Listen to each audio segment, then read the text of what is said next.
ओम शांति। सभी अलर्ट होके बैठेंगे।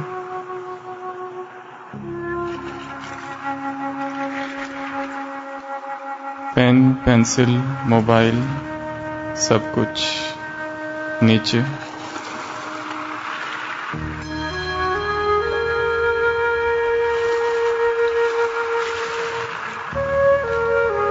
संपूर्ण शरीर रिलैक्स।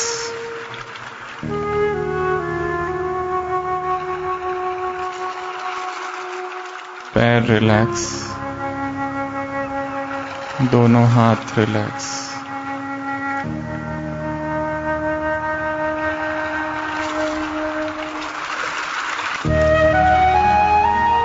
आत्मा इस भ्रुकुटी में दो शरीरों में विराजमान है। एक स्थूल शरीर और दूसरा सूक्ष्म शरीर।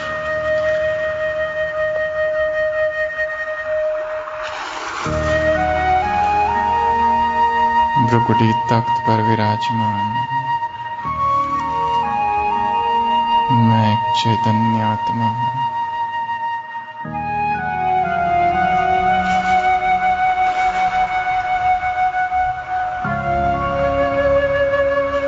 एकदम शांत।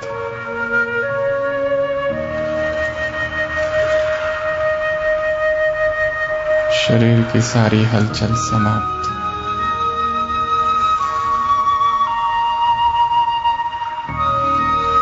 मन स्थिर।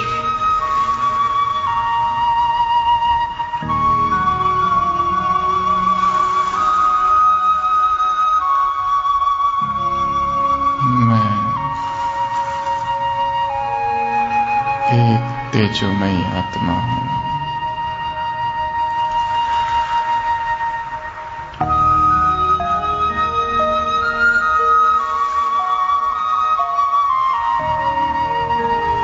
मुझ आत्मा से दिव्य प्रकाश संपूर्ण देह में जा रहा है।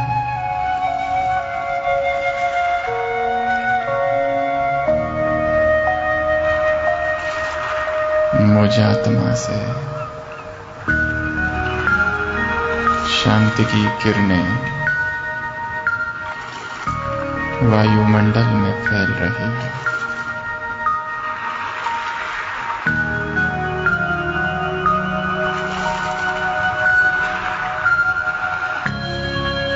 स्वस्वरूप का अनुभव।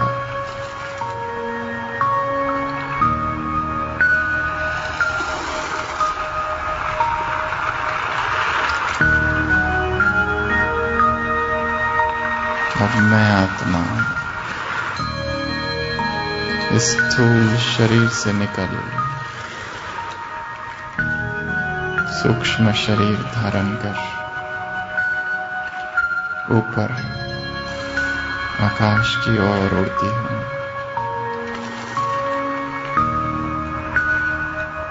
पंच तत्वों से बना यह शरीर यही नीचे छोड़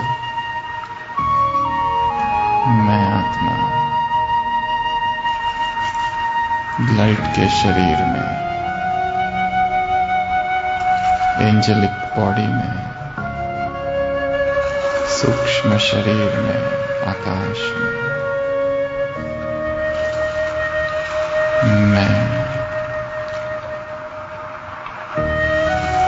एक फरिश्ता हूँ। स्वयं को देखेंगे प्रकाश के शरीर में। मैं अत्यंत हल्का फरिश्ता, निर्भार, निर्बोझ,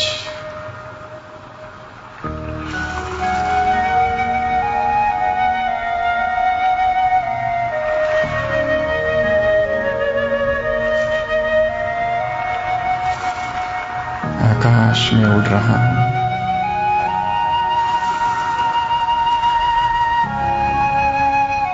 संपूर्ण हल्कापन,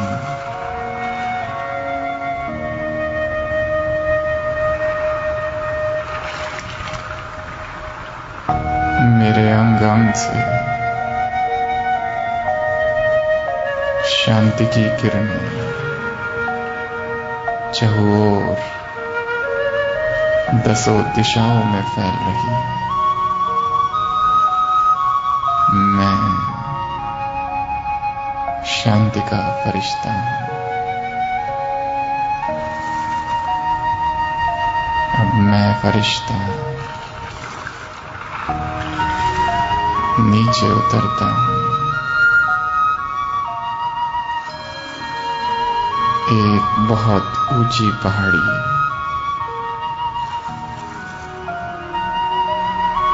इस पहाड़ी की चोटी पर मैं फरिश्ता जाकर खड़ा हूं।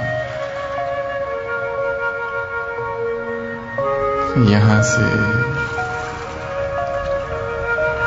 मानो सारा संसार मुझे दिखाई दे रहा है।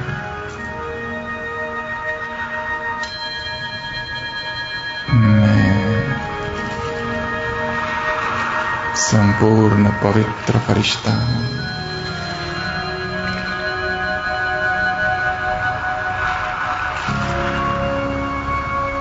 एकदम ऊंची स्थिति है। मन चेतना की उस ऊंचाई पर जा पहुंचा है।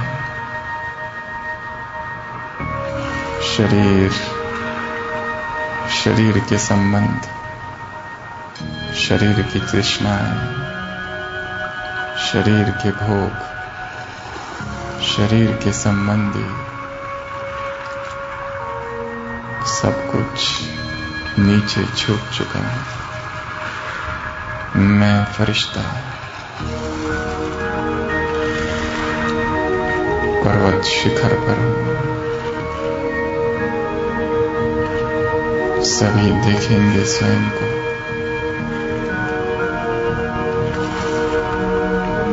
लाइट का शरीर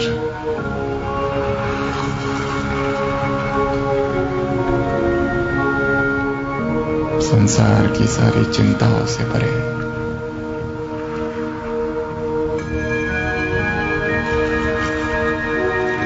और ये क्या मैं देख रहा हूं? नीचे का ये संसार, ये भागती दौड़ती जिंदगियां, और इस ऊंचाई से मैं नीचे देखता हूं और भागने वाले इन मनुष्यों में एक मैं भी हूं।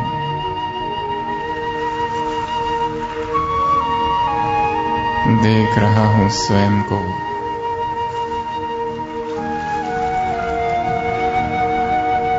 किस ओर जा रहा हूं? कैसा ये जाल है, कैसा स्वप्नवृत्त सब कुछ नजर आ रहा है। शरीर के जन्म से लेकर शरीर की मृत्यु तक मैं अपने ही जीवन की यात्रा को देख रहा हूं।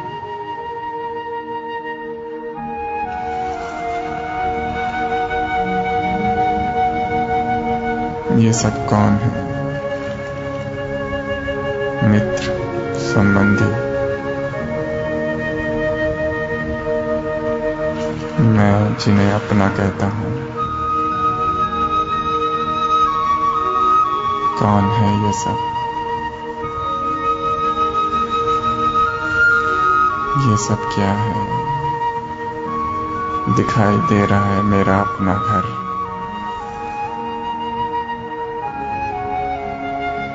सब दिखाई दे रहा है, परंतु मैं डिटैच हूं।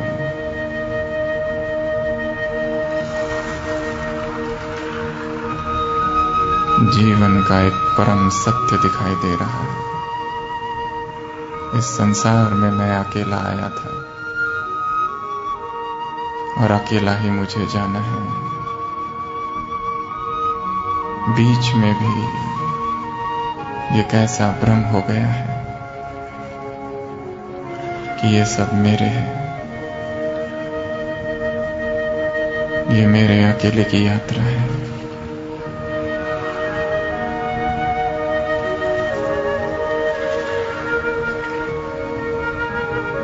गहन चिंतन।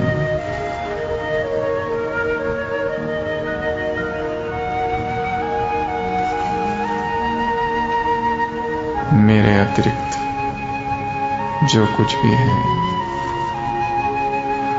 सब कुछ भ्रम समान दिख रहा है। कहाँ उलझ गया हूं, कहाँ फंस गया हूं, किस लिए आया था, क्या कर रहा हूं। स्वचिंतन, स्वयं से बातें और अपने ही प्रति डिटैचमेंट। मैं एक फरिश्ता हूं और इस अकेलेपन में भी मुझे आज शक्ति का अनुभव हो रहा है। और वास्तव में यह अकेलापन ही मेरी शक्ति भी है, क्योंकि मैं निज स्वरूप को जान रहा हूं, स्वयं के यथार्थ स्वरूप को।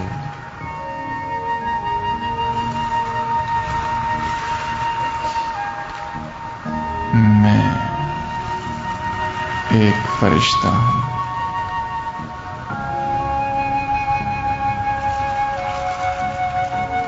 अब धीरे धीरे पर्वत की इस चोटी से नीचे उतरता हूं और नीचे।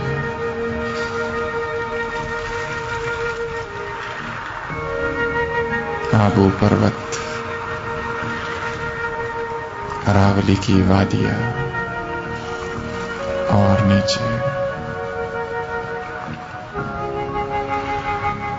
एक विशुद्ध संस्कृति का द्वीप, एक पावन धाम।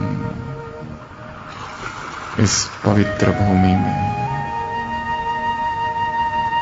धीरे धीरे वापस अपने स्थूल देह में प्रवेश।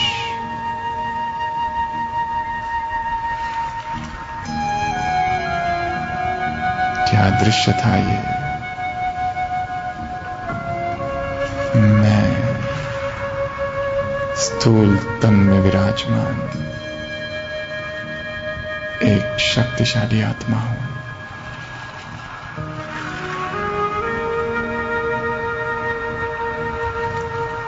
स्वयं की पहचान, अस्तित्व की पहचान, जीवन के उस राज की पहचान जो अगम्य था। मैं एक तेजस्वी आत्मा हूं।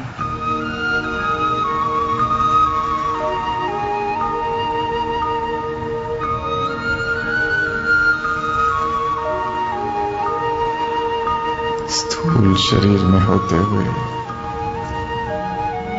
उसी फरिश्ता स्थिति का अनुभव।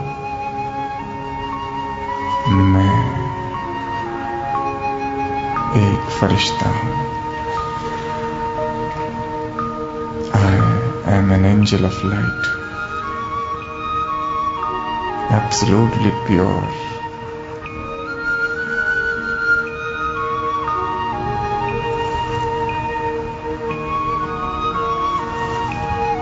ओम शांति।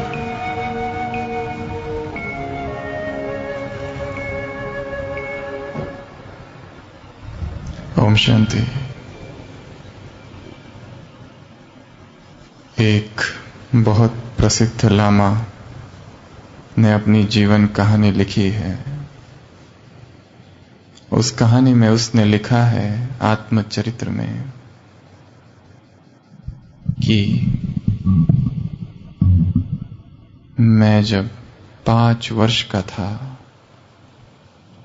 तब मेरे पिताजी ने मुझे बुलाया और कहा कि कल तुम्हें विद्यापीठ में भेजा जाएगा, परंतु बेटे एक बात याद रखना, कल सुबह सुबह 4 बजे बैलगाड़ी आएगी जिस पर तुम्हें बिठा दिया जाएगा, परंतु तुम्हारी मां तुम्हें अंतिम विदाई देने नहीं होगी, क्योंकि वो यदि तुम्हें देखे तो वो रोएगी, इसलिए नौकर तुम्हें विदाई देंगे और मैं भी नहीं रहूंगा, अकेले तुम्हें उस बैलगाड़ी में बैठ जाना है और जाते समय पीछे मुड़ के ना देखना। एक 5 साल का बच्चा और घर छोड़कर जा रहा है पढ़ाई के लिए और उसके पिता उसे शिक्षा दे रहे हैं कि पीछे मुड़कर एक बार भी नहीं देखना, क्योंकि इस घर का ऐसा नियम है कि जो जो यहां से गया है पढ़ाई के लिए उसने कभी पीछे मुड़कर नहीं देखा, एक आंसू भी नहीं बहना चाहिए। उस लामा ने लिखा, मुझे लगा कैसे कठोर मां बाप है। सुबह हुई, नौकर उसे लेकर गए, बैलगाड़ी में बिठाया, बैलगाड़ी चालू हुई। पिता ने कहा था उस मोड़ पर भी एक बार भी पीछे मुड़कर मत देखना, और वो हिम्मत और साहस से बैठा और चलता गया चलता गया चलता गया। उसे एक बात और समझा दी गई कि विश्व विद्यापीठ में जा रहे हो, वहां जाकर तुम्हारी प्रवेश परीक्षा ली जाएगी, एंट्रेंस एग्जाम, और यदि तुम उस एंट्रेंस एग्जाम में, उस प्रवेश परीक्षा में उत्तीर्ण हो गए तो ही उस विद्यापीठ में तुम्हें प्रवेश मिलेगा। यदि तुम उसमें अवतीर्ण हुए तो तुम्हें इस घर में भी फिर प्रवेश नहीं, फिर तुम इधर भी वापस नहीं आ सकोगे।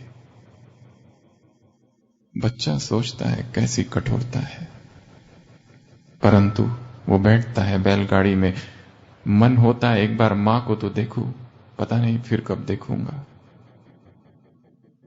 बैलगाड़ी आगे बढ़ती है, स्कूल में पहुंचता है, उस विश्व विद्यापीठ में। वहां के प्रमुख जो होते हैं कहते हैं, तू जिस खानदान से आया है, इस खानदान से आज तक जितने लोग आए एक एक महान आत्मा थी और हर एक ने यह प्रवेश परीक्षा पास की, तुम्हें भी आज एक नई प्रवेश परीक्षा देनी पड़ेगी। जिस द्वार पर तुम हो वो 5 साल का बच्चा, वहीं पर खड़े हो जाओ। 6 बजे लगभग वो सुबह सुबह वहां पहुंचते हैं और जब तक मैं ना कहूं आंखें नहीं खोलना, आंखें बंद कर कर वहीं खड़े हो जाओ। वो छोटा सा बच्चा 5 साल का खड़ा हो जाता है। 1 घंटा, 2 घंटा, 3 घंटा, दूसरे बच्चे आते हैं, उसको छेड़ते हैं, कोई उसका बस्ता खींचता है, कोई उसके कपड़े, कोई उसे पत्थर मारता है, परंतु वो आंख बंद करके है, क्योंकि उसके शिक्षक ने उसे कहा था आंख नहीं खोलना, आंख बंद करके। धूप होती है, तपती धूप में वो बच्चा अकेला खड़ा है, आवाजें आने लगती है सड़क की, परंतु उस तपती धूप में बच्चा अकेला खड़ा है, क्योंकि शिक्षक ने कहा था जब तक मैं ना आऊं तब तक आंख ना खोलना, और यदि तुमने आंख खोली तो तुम्हें वापस जाना पड़ेगा। वो छोटा सा बच्चा आंख बंद किए हुए, कोई कुछ कर रहा है, कोई कुछ कर रहा है, धूल आ रही है, मिट्टी उड़ रही है, वो चुप है और आंखें बंद है। दोपहर हो जाती है, तपती धूप में अकेला खड़ा, भूख लगती है, सुबह का निकला हुआ घर से, अकेला खड़ा, आंख बंद। दोपहर जब हो जाती है, 6-8 घंटे बाद गुरुकुल के गुरु आते हैं और कहते हैं कि तुम उत्तीर्ण हुए, आंख खोलो। और मुझे पता था जिस घराने से तुम आए हो आज तक उसमें कोई भी विफल नहीं हुआ। उस लामा ने लिखा कि मुझे लग रहा था कैसे कठोर लोग हैं, कैसे निर्दयी लोग हैं ये सारे, परंतु आज उन सब के प्रति मेरा हृदय ग्रैटिट्यूड से भर गया है, क्योंकि उन्होंने सब ने मुझे संकल्पवान बनाया। मेरी चेतना में संकल्पों का बीजारोपण किया, संकल्प दिया, सामर्थ्य सिखाया संकल्पों का। और उसके बाद जीवन में कितनी परीक्षाएं आई, कितने कठोर और कटु अनुभव हुए, परंतु मैं चट्टान की तरह खड़ा रहा क्योंकि संकल्पवान था।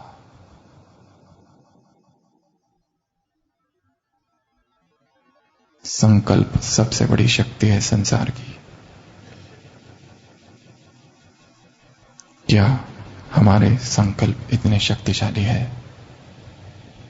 क्या जो विचारों की धाराएं मन में बह रही है, जिसकी हमने कल भी चर्चा की थी, सोचना, थिंकिंग,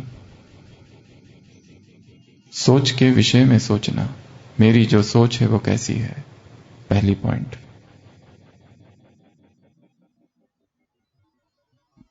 आदत, सोचने की आदत, विचार की आदत, संकल्प करने की आदत, और जो संकल्प कर दिया उस पर टिके रहने की आदत, फिर पीछे नहीं हटना। अभी अभी का बहुत सुंदर उदाहरण है दशरथ मांझी का। बिहार के छोटे से गांव में दशरथ मांझी, गरीब व्यक्ति, पत्नी की मृत्यु हो गई। मृत्यु का कारण था बीच में बहुत बड़ा पहाड़ था और अस्पताल पहुंचते पहुंचते देर हो गया। उस गरीब व्यक्ति ने संकल्प किया, मैं इस पूरे पहाड़ को खोद के रख दूंगा, चीर के रख दूंगा। 22 साल तक अकेला, 2 ही चीजें थी उसके पास, छन्नी और हथौड़ा, लेकर करता रहा। लोगों ने हंसी उड़ाई, मजाक उड़ाया, सहयोग नहीं दिया किसी ने। 22 साल तक अकेला, परंतु एक दिन सफल हो गया। जो डिस्टेंस 55 किलोमीटर है वो 15 किलोमीटर्स या उससे भी कम हो गया। क्या था ये? संकल्प, पावर ऑफ थॉट। संकल्प बीज है। कौन से संकल्प मन की भूमि पर हम बो रहे हैं? व्यर्थ को बोओगे तो व्यर्थ का वृक्ष खड़ा होगा, समर्थ संकल्प बोए जाएंगे तो समर्थ वृक्ष तैयार होगा। क्यों संसार में कुछ आत्माएं महान है और क्यों कुछ आत्माएं महान नहीं बन पाई? संकल्प।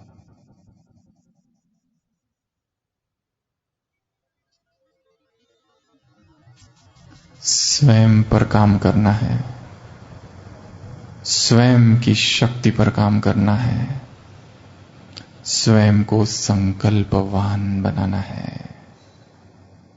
जैसे अभी अभी योग कमेंट्री में हमने सुना, एक संकल्प कि मैं फरिश्ता हूं, एक संकल्प कि मैं चेतना हूं, देह नहीं, एक संकल्प मैं चिन्मय हूं, मृण्मय नहीं, एक संकल्प जो पार्थिव है वो मैं नहीं, क्योंकि देह अर्थात हद और देह से परे जो मेरा अस्तित्व है वो मैं हूं।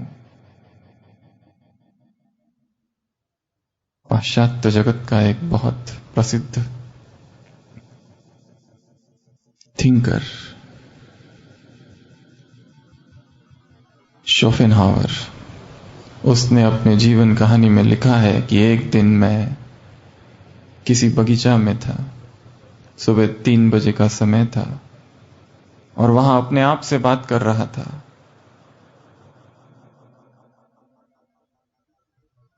और अचानक माली आ गया बीच में और वो पूछता है, लालटेन लेकर आ जाता है, तुम कौन हो, क्या कर रहे हो, कहां से आए हो, क्या चाहिए?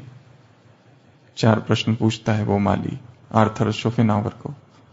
आर्थर शोपेनहावर कहता है, यही तो मैं ढूंढ रहा हूं। मैं कौन हूं, कहां से आया हूं, क्या कर रहा हूं, क्या करना है, क्या चाहिए, यही तो मुझे पता नहीं। इस संसार में, इस जगत में जितने महान आत्माएं, थिंकर्स, फिलोसोफर्स, सभी ने इस मूलभूत प्रश्न पर जीवन बिता दिया। मैं कौन हूं, मैं कहां से आया हूं। परंतु शायद ही वास्तविक उत्तर किसी को मिल पाया।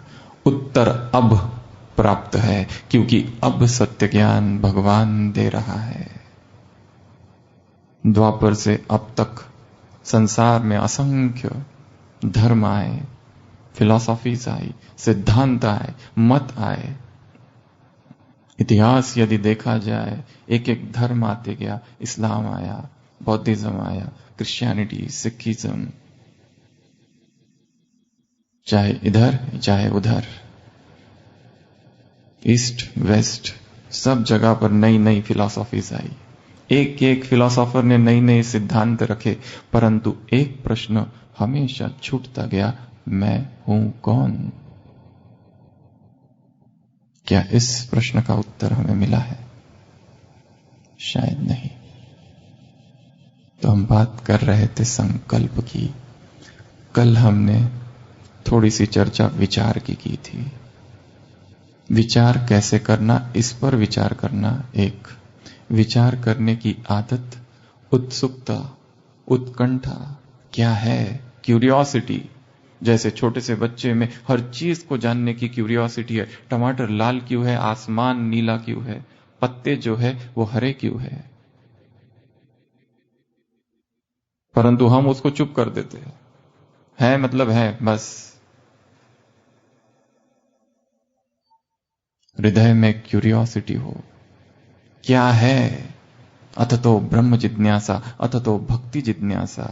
जब तक जिज्ञासा जागृत नहीं होती है, क्या जीवन क्या है, सत्य क्या है, असत्य क्या है, सार क्या है, नित्य क्या है, अनित्य क्या है, जीवन के मूलभूत प्रश्न।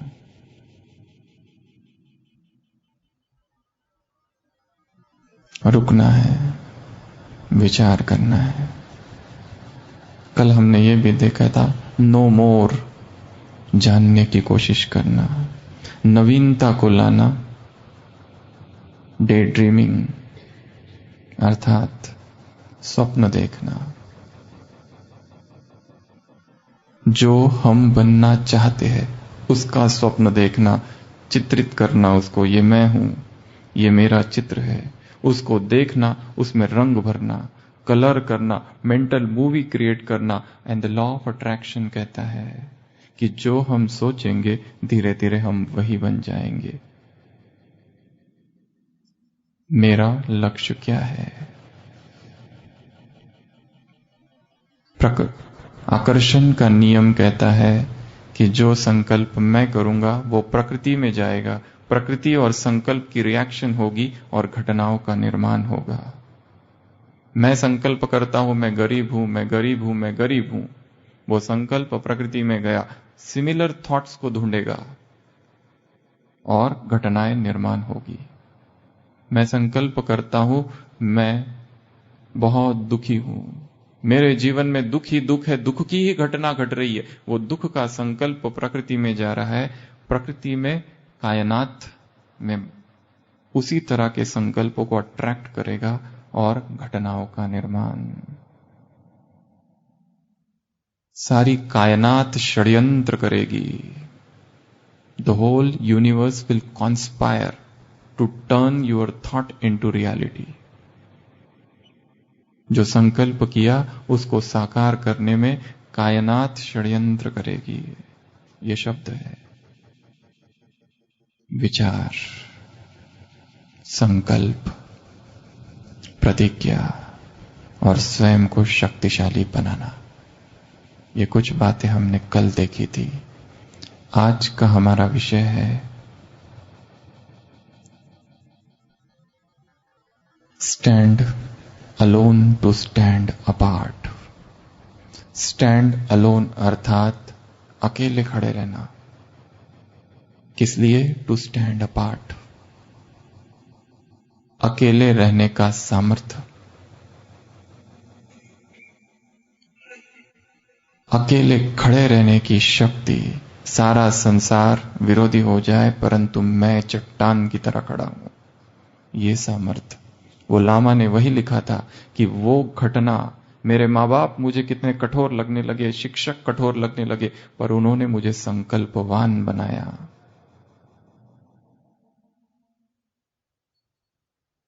तो इस चीज के लिए कैसे अकेले खड़े रहे against all odds of life. जीवन समान नहीं है। जो कल का दिन था और आज का दिन है, चैलेंजेस अलग अलग है। हर दिन नए चैलेंजेस है, हर दिन नई बातें हैं, हर दिन नई परिस्थितियां हैं, नई घटनाएं हैं, नए व्यक्ति है, नए सर्कमस्टांसेस है। मैंने अपने आप को कितना सबल शक्तिशाली बनाया है। यदि अब जो हो रहा है सब कुछ विपरीत हो जाए तो will I be able to withstand? If no, why no? Stand alone में 5 महत्वपूर्ण बातें हम देखेंगे। इस जीवन में यदि किसी को शक्तिशाली बनना है, पावरफुल बनना है, पावरफुल माइंड यदि चाहिए, तो उसमें ये 5 चीजों का समावेश होना चाहिए। Science of a powerful mind, science of a mind which can stand alone.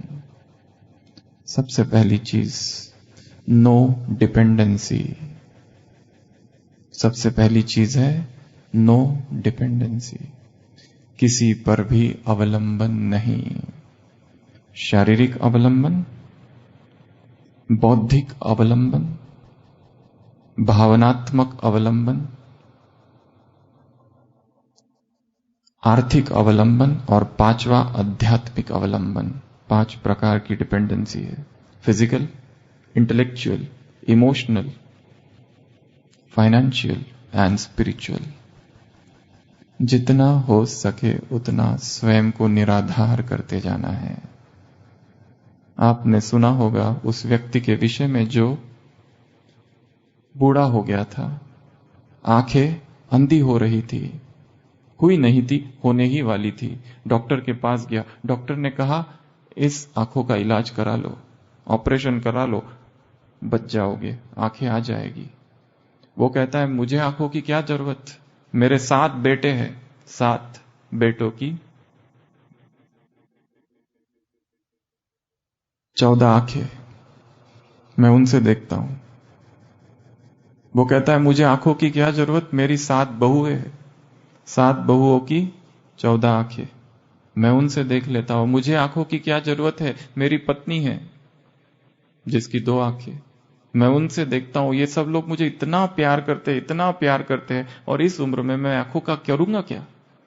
आंखें आ भी गई, ऑपरेशन हो भी गया, पर मुझे जरूरत नहीं है, ये सब ही मेरी आंखें हैं। जब 30 आंखें मेरे पास है तो मैं आंखें का ऑपरेशन क्यों करूं? और वो चला जाता है।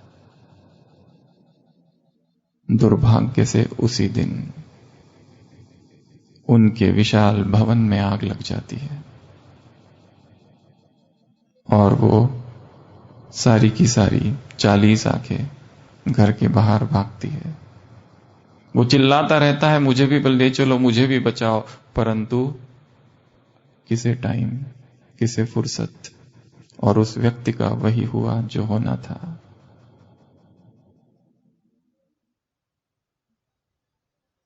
इस संसार में सबसे शक्तिशाली व्यक्ति वो है जो अकेले खड़ा रह सकता है। He who stands alone is the mightiest person in the world. जब सब आधार गिर जाए फिर भी वो खड़ा है चट्टान की तरह। 1914 थॉमस एल्वा एडिसन, जितनी उसकी लेबोरेटरी थी वो प्लांट था रिसर्च का, सबको आग लग गई। जल रहा है 10 बिल्डिंग्स, इवनिंग 5:30 PM, 10 बिल्डिंग सारी की सारी सबको आग लग गई। एडिसन खड़ा देख रहा है। उसका बेटा भाग भाग के आता है, चार्ल्स एडिसन। वो कहता है पिताजी ये क्या हो गया, सारी हमारा इतना सारा रिसर्च, इतना रिसर्च वर्क, इतने पेपर्स, इतनी सारी उसमें क्या क्या नहीं था अब तक का सारा साइंटिफिक रिसर्च सब जल रहा है। एडिसन कहता है जाओ अपनी मां को बुला के लाओ। ऐसा दृश्य उसने कभी नहीं देखा होगा। And he makes a very beautiful statement. He says all our mistakes are being burnt up today. आज तक हमने जो भी गलतियां की थी, जो भी भूलें की थी, देखो कैसी सब गलतियां जल रही है। इतनी बड़ी परिस्थिति, परंतु स्थिति अचल अडोल, जरा भी हिला नहीं है।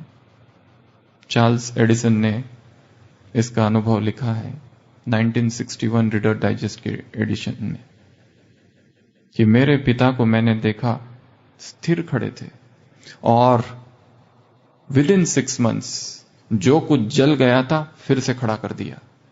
कोई दूसरा होता तो दुखी होता, दूसरा होता तो कितना दिन तक शोक मनाता, दूसरा होता तो सोचता अरे इतना जल गया अब क्या करूं, इसमें ये रिसर्च थे, वो पेपर थे, वो किताब थी, ये था, वो था, फला था, ये था। सब कुछ जल गया, राख हो गया, हिम्मत नहीं आ रही, फिर से खड़ा कर दिया। Stand alone. उसी तरह फ्रेंच रिवॉल्यूशन नामक किताब लिखने वाला कार्ली ऑथर, उसने जब वो किताब लिखी थी, अभी केवल पांडुलिपि मैन्युस्क्रिप्ट थे उसके। एक मित्र आया, मित्र ने कहा क्या मैं ये पढ़ सकता हूं? उसने कहा हाँ पढ़ो, ले जाओ। कोई इतिहास की किताब लिखना अर्थात बहुत बड़ा रिसर्च की आवश्यकता होती है। डेट्स, तारीख, मंथ्स, ईयर्स, घटनाएं, रेफरेंसेस, इतनी बड़ी वो फ्रेंच रिवॉल्यूशन पर किताब लिखी उसने, अपने मित्र को दे दी। मित्र गया घर और पढ़ रहा था, ऐसे ही रख दिया। ठंड के दिन थे, नौकरानी आई, उसको लगा किताब इधर उधर खो गए, वो सारे लेके आग में डाल दिए उसने और वो सब कुछ जल गया। जब मित्र आया उसने घर पे देखा ये क्या हो गया, अब क्या मैं जवाब दूं, क्या मुंह से अपने मित्र के पास जाऊं? और वो जाके बताता है कि वो सब जल गया, मैं क्या करूं? थॉमस कार्ली उसको एक शब्द से भी कुछ नहीं बोलता है। And he rewrites the entire book again from his memory. आज जो इतिहास में जो किताब अवेलेबल है फ्रेंच रिवॉल्यूशन की, द वर्ल्ड फेमस बुक, ये वो ओरिजिनल किताब नहीं है, ये सेकंड टाइम लिखी हुई किताब है। कितना बड़ा धक्का। दूसरा होता तो 1000 चीजें उसको सुनाता, तुम तो हमेशा ऐसा ही करते हो, यही करते हो, वो करते हो, परंतु कुछ नहीं, एक शब्द नहीं, और फिर से किताब लिखी। Which power is this? स्वयं को सभी प्रकार की डिपेंडेंसी से मुक्त करते जाना है। सबसे पहली बताई फिजिकल डिपेंडेंसी, हमें किसी के सहारे की आवश्यकता नहीं, अकेले रहेंगे, अकेले जिएंगे। उसके लिए अपने शरीर को स्वस्थ रखना पड़ेगा। ऐसी दिनचर्या हो ही नहीं कि जिसमें ऐसा खान पान ना हो कि जिससे हम बीमार पड़ जाएं और फिर दूसरों की सेवा लेनी पड़े। क्यों हम ऐसा करें? भोग इतने सस्ते नहीं है। Indulgence is not so cheap. संसार भोग से भरा पड़ा है। महात्मा गांधी ने एक जगह बहुत अच्छी चीज लिखी है, there is no limit to self control but there is a limit to self indulgence. किसी को गुलाब जामुन पसंद है, कितने खाएगा? 100 कि 200? रुकेगा ना। पर कोई ये समझ ले मुझे खाना ही नहीं है, पूरा जीवन निकल सकता है। आत्मसंयम का कोई भी हदें नहीं है। हद किसकी है? भोग की। There is limit to self indulgence but there is no limit to self control. कोई सोचे जितने व्यसन है मुझे लेने ही नहीं है। सोच ले कितना दिन नहीं लेगा, पूरा जीवन भी नहीं ले सकता है, कोई लिमिट नहीं है उसकी। डिपेंडेंसी से मुक्त करना है, फिजिकल, सेकंड इमोशनल। किसी पर इमोशनली इतना डिपेंडेंट हो जाओ कि हमारे सुख और दुख का बटन उसके पास है, रिमोट। वो उधर से दबाएगा तो इधर से आंसू, वो इधर से दबाएगा तो इधर खुशी।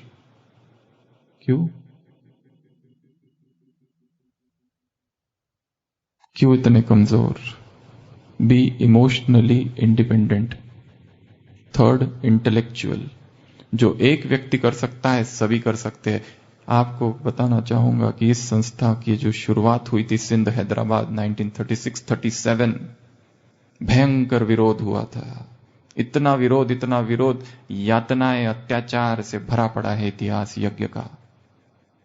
जो आज दादियां है, उन जैसी कितनी ही दादियां थी, एक एक ने इतना सहन किया है, इतना सहन किया है। अखबारों ने निंदा की है, बहुत निंदा की, परंतु जो व्यक्ति था दादा लेखराज, जिसको हम ब्रह्मा बाबा कहते हैं, अचल अडोल खड़े थे। क्योंकि वो कह रहे थे ये मेरा कार्य है ही नहीं, ये तो उस परमात्मा का कार्य है। वो तो खुद भक्त था, वो तो खुद गुरुओं के शरण में था। वह व्यक्ति जो इतनी भक्ति करता था, वह व्यक्ति जिसका घर परिवार था, वह व्यक्ति जो समाज में इतना प्रतिष्ठित था, वह व्यक्ति जो इतना श्रीमंत था,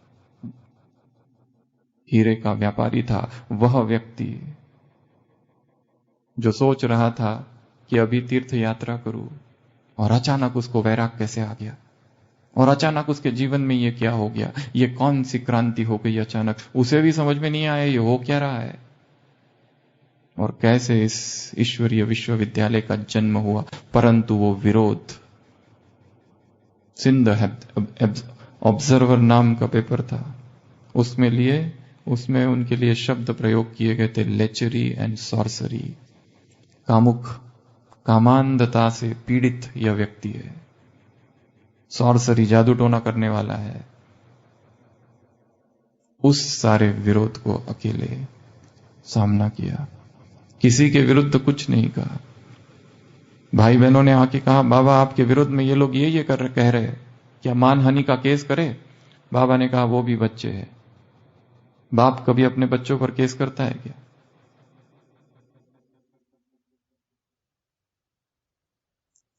इंटेलेक्चुअल डिपेंडेंसी भी ना हो। हम कोई अगर एक बुद्धिमान बन सकता है, दूसरा भी बन सकता है। बुद्धिमान की बैठकर पूजा नहीं करनी है।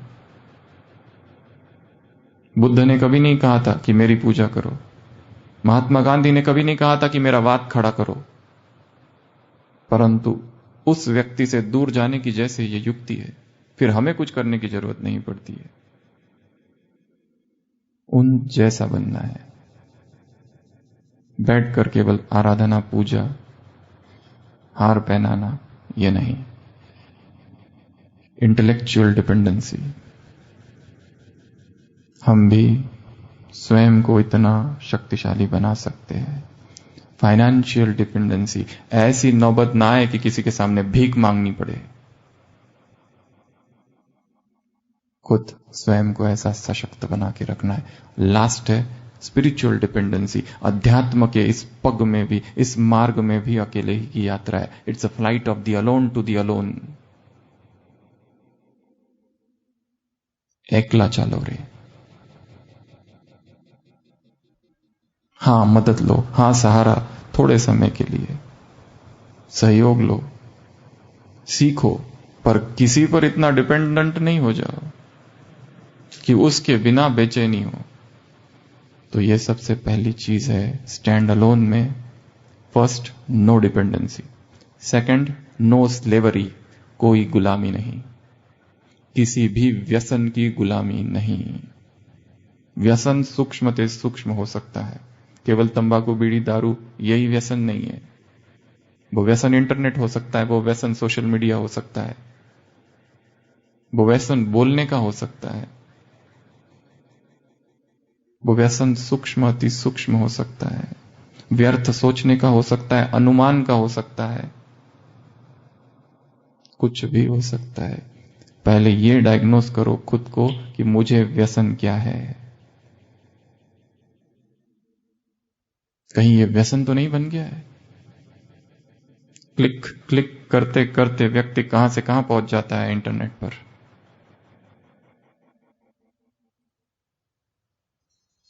De-addict yourself first. Before we try to de-addict the world, we need to de-addict ourselves from all the vices, from all the subtle addictions. Surfing, shopping, overthinking, inferiority complex, self victimization, खुद ही को दोषी ठहराना हर बार, ये भी addiction है। दूसरों को दोषी ठहराना, ये भी एडिक्शन है। ब्लेम गेम, सबसे ज्यादा खेला जाने वाला गेम, ब्लेम गेम। दूसरों को दोष देना, तुम्हारी वजह से, तुमने ऐसा किया। कंप्लेनिंग एडिक्शन, हर चीज में कंप्लेन, ये ठीक नहीं, वो ठीक नहीं, ये ठीक नहीं, वो ठीक नहीं, हर चीज में कंप्लेनिंग एटीट्यूड, एडिक्शन। मन के सूक्ष्म एडिक्शंस को स्टडी करना है, नेचर को, कहीं एडिक्शन तो नहीं हो रहा है ये। तो इस स्लेवरी से, व्यसनों की स्लेवरी से स्वयं को मुक्त करना है। वो चाय भी हो सकता है, वो ड्रिंक्स भी हो सकते हैं, सॉफ्ट ड्रिंक्स, कुछ भी हो सकता है। Where has gone man's courage, and I said in the cup of tea.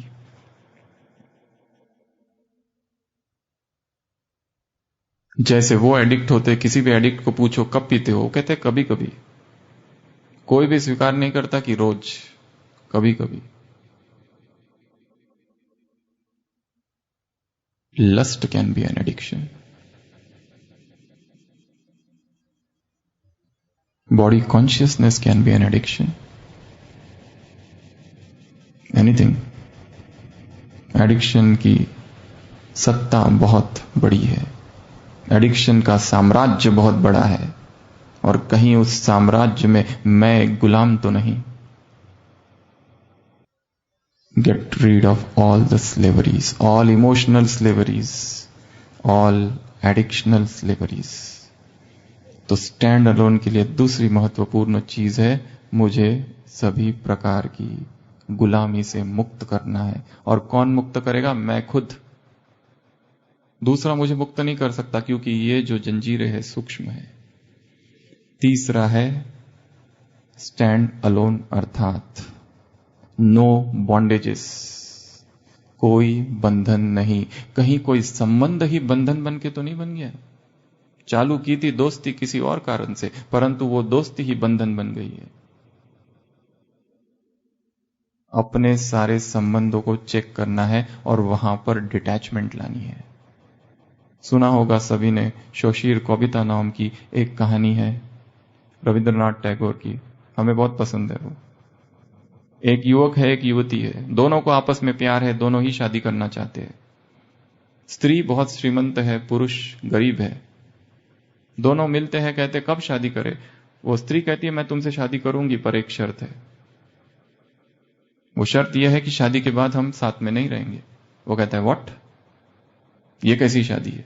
वो कहती है हाँ, तुम्हारे लिए मैं एक भवन बना के दूंगी, तुम उधर और मैं इधर, बीच में झील। वो कहता है व्हाट इज दिस नॉनसेंस, फिर शादी क्यों कर रहे? वो कहती हाँ, अगर तुम्हें नहीं कर रही है तो तुम किसी और से कर लो, परंतु मैं केवल तुमसे प्यार करती हूं और तुम्हारी याद में सारा जीवन बिता दूंगी। वो कहता है ये तो बहुत बड़ी मुसीबत है। आखिर क्यों? वो उत्तर देती है क्योंकि हमारे बीच जो प्रेम है, जो फ्रेशनेस है, मैं नहीं चाहती कि ये फ्रेशनेस कम हो जाए। मैं नहीं चाहती कि ये divine romance physical vicious romance बन जाए। मैं चाहती हूं कि हमारे जो संबंध है ऐसे ही दिव्य रहे। तुम उधर से आ रहे हो, मैं इधर से आ रही हूं, तुम इधर से नौका विहार, मैं उधर से नौका विहार। मिलेंगे जरूर, परंतु निमंत्रण नहीं देंगे आपस में एक दूसरे को। हाँ, तुम्हें स्वीकार है तो करो, या तो तुम फ्री हो। Any relationship, familiarity breeds contempt. दो व्यक्ति जब समीप आने लगते हैं, इतने समीप आने लगते हैं, एक दूसरे के अवगुणी देखने लगते हैं। फिर जो एक दूसरे के दीवाने थे, कभी मरने मिटने को तैयार थे, और आज या तो तुम मर जाए या मैं मर जाऊं।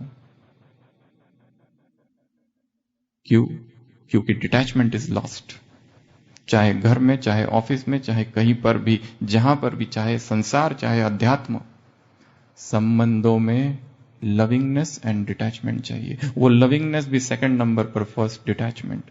लविंग डिटैचमेंट, न्यारापन और प्यारापन। यदि डिटैचमेंट गया कि व्यक्ति इतने समीप आ जाते हैं कि फिर घृणा उत्पन्न हो जाती है। हमारे सबसे बड़े शत्रु वही बनते हैं जो सबसे बड़े मित्र थे। इसके लिए start bringing detachment. Give each other time to think. हर एक को स्पेस चाहिए रहती है। 5-5 मिनट में कॉल, 5-5 मिनट में contact. Give space, 2 days distance, stop, no contacts, let them also think. तो सेकंड है। थर्ड है bondage. No bondage. Stand alone means no bondage, कोई बंधन नहीं। संबंध हमारे दिव्य हो जाए, संबंधों में मधुरिमा आ जाए, संबंधों में मिठास आ जाए, घृणा, नफरत या अत्यधिक आसक्ति भी ना हो। न काहू से दोस्ती, न काहू से प्यार, कबीरा खड़ा बाजार में, मांगे सबकी खैर। ऐसी डिटैचमेंट अंदर लाना है। चौथा, नो चेन्स। पैरों में कोई बेड़िया ना हो, और बेड़िया है साधनों की। इतने साधनों के अधीन नहीं हो जाना कि जीवन ही खो जाए। वो साधन कुछ भी हो। ऑल द डिजिटल वर्ल्ड, इतने उसके अधीन नहीं हो जाना कि हमारा अपना चिंतन, अपनी सोच खत्म, समाप्त हो गई। सारा जैसे जीवन ही उसमें डूब गया है। हमेशा हम बताते, एक व्यक्ति है जो जैसे ही सोता है और सोते ही उसको एक स्वप्न दिखता है कि उसकी खटिया के नीचे बहुत खतरनाक जानवर है, सांप, बिच्छू, टिंडन, ऐसे ऐसे जानवर। कई सारे डॉक्टरों के पास गया, बिल्कुल ठीक नहीं हुआ, कोई ठीक नहीं कर पाया उस व्यक्ति को। और एक दिन, और जैसे ही उठता है हर दिन दुखी, सारे गांव वाले उसको बेचारे सांत्वना दिखाते हैं कि ये दुखी है। एक ही स्वप्न उसको दिखता है। एक दिन अचानक वो एकदम खुश होके घूम रहा है। लोग पूछते हैं क्या हुआ? वो कहता है नहीं, मेरा एक दूर का भाई आ गया, उसने मुझे ठीक कर दिया। ठीक कर दिया? कैसे ठीक कर दिया? वो कहता है वो कारपेंटर है, उसने खटिया के 4 टांग काट दिए। उसी के नीचे दिखता था ना। TV, mobile, internet, social media, 4 है। इन चारों के नीचे ही सब कुछ पल रहा है। सारा डिस्टरबेंस, सारे जीव जंतु, खतरनाक जानवर, TV, mobile, internet, social media. इतना डूबा है व्यक्ति इसमें कि सारे विकार यहां प्रवेश कर रहे। आत्मा जो शुद्ध है, पवित्र है, दिव्य है, कैसी अनुभूति होनी चाहिए उसको योग में, तपस्या में, जो अतीन्द्रिय सुख का अनुभव, that is lost because of all the media. Media सबसे बड़ी, इट्स लाइक अ फायर। उससे रोटी भी बन सकती है तो घर को आग भी लग सकती है। हम क्या कर रहे हैं? आत्मा को आग लगा रहे हैं या रोटी पका रहे हैं?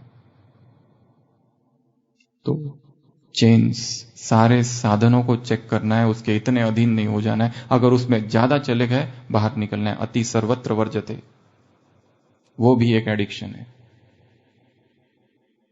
Last, no cage. कोई भी पिंजड़ा नहीं। पिंजड़ा है विकारों के, काम, क्रोध, लोभ, मोह, अहंकार। सुबह भी आपने क्लास सुनी होगी, विकार। एक समय था जब आत्मा संपूर्ण शुद्ध थी, जब इस धरा पर स्वर्ग था। कैसा जीवन था वो। और एक अब है जहां पर वातावरण और वायुमंडल में और हवाओं में वासनाएं हैं। मीडिया, टीवी, मैगजीन, सब जगह पर filled with vulgarity.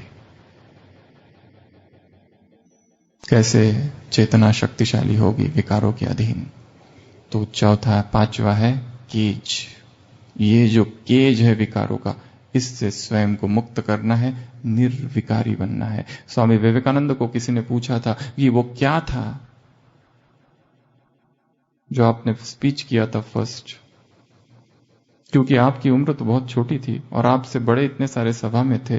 What was that factor कि जिसकी वजह से लोग इतने प्रसन्न हो गए? उन्होंने कहा only one, it was the unbroken power of brahmacharya. I have not allowed my mind to have a single sexual thought throughout my life. ब्रह्मचर्य की वो अखंड शक्ति थी और कोई शक्ति नहीं थी। Am I filled with such purity, such power of brahmacharya? और जब जब आत्मा ब्रह्मचर्य में रहेगी और जब जब आत्मा पवित्रता को धारण करेगी, असाधारण सी ऊर्जा उसमें प्रकट होगी। शास्त्रों में लिखा है कुंडलिनी शक्ति ऊपर उठेगी, ऊर्जा बनेगी, ऊर्ध्वरेता योगी। ऊर्जा नीचे बहेगी, शरीरों को जन्म देगी, ऊर्जा ऊपर बहेगी, सहस्त्रार ओजस बनेगी। तो स्वयं को स्टैंड अलोन अर्थात इंडिपेंडेंट, स्वतंत्र, वो जो मुक्ति है या स्वतंत्रता है, पॉलिटिकल फ्रीडम सबसे लोएस्ट है।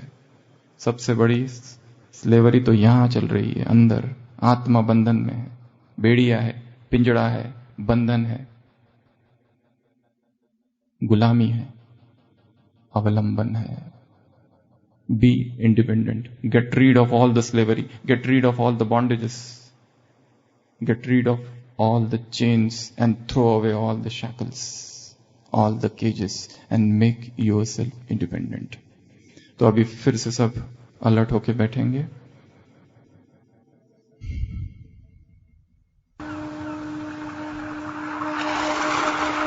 संपूर्ण रिलैक्स।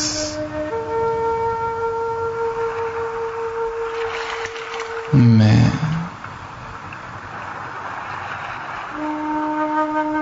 एक स्वतंत्र आत्मा हूं, संपूर्ण पवित्र, ब्रह्मचर्य की शक्ति में स्थित, निर्विकार, काम जीत।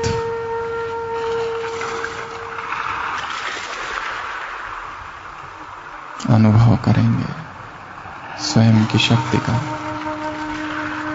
आंखें बंद। मैं एक स्वतंत्र आत्मा हूं।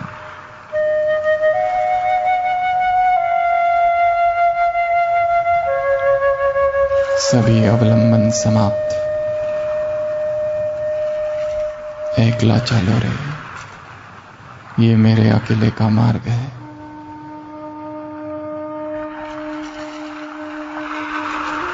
दास्ता से मुक्त।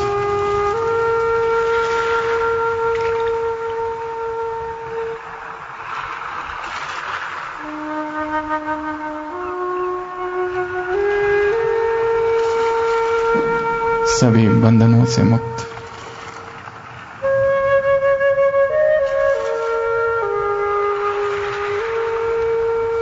सभी बेड़ियां टूट गई। पिंजड़े से बाहर मैं आत्मा, विमुक्त गगन में उड़ता पंछी,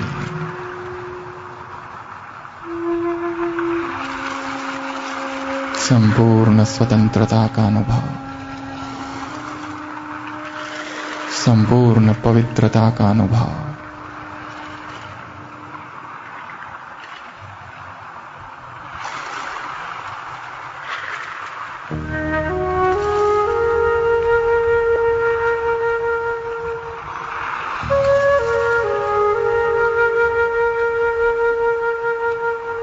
मैं एक शक्तिशाली आत्मा हूं। कोई बंधन मुझे स्वीकार नहीं,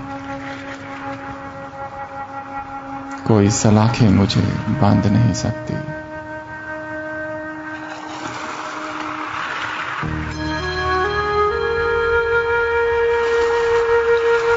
सारी बेड़ियां खुल गई।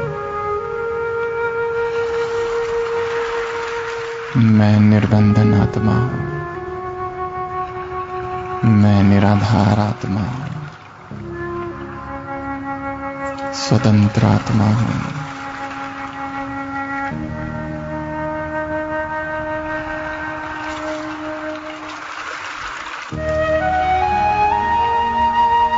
एक परमात्मा के अतिरिक्त मेरा इस संसार में कोई नहीं।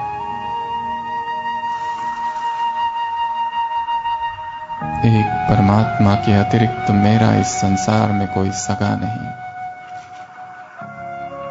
वही मेरा सब कुछ, वही मेरा प्राणाधार।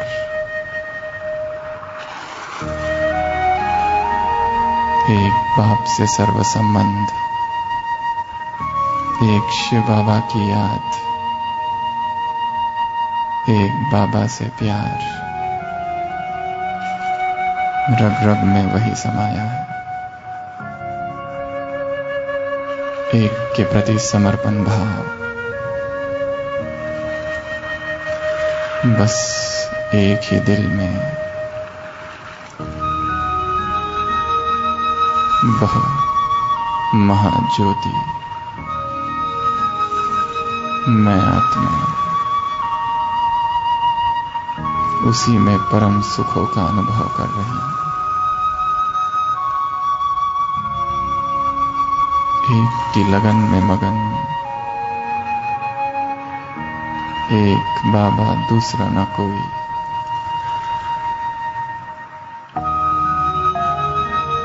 एक वही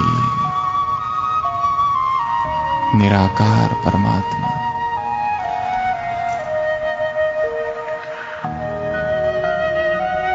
सर्वशक्तिवान की सर्वशक्तियां मुझ में। किसी मनुष्य की शक्ति की मुझे आवश्यकता नहीं। एक वही आधार, एक बल और एक ही भरोसा।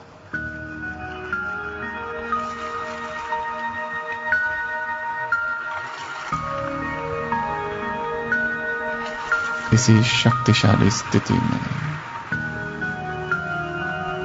मैं स्वयं को स्थित कर आज फिर से एक नव जीवन की शुरुआत करता हूं।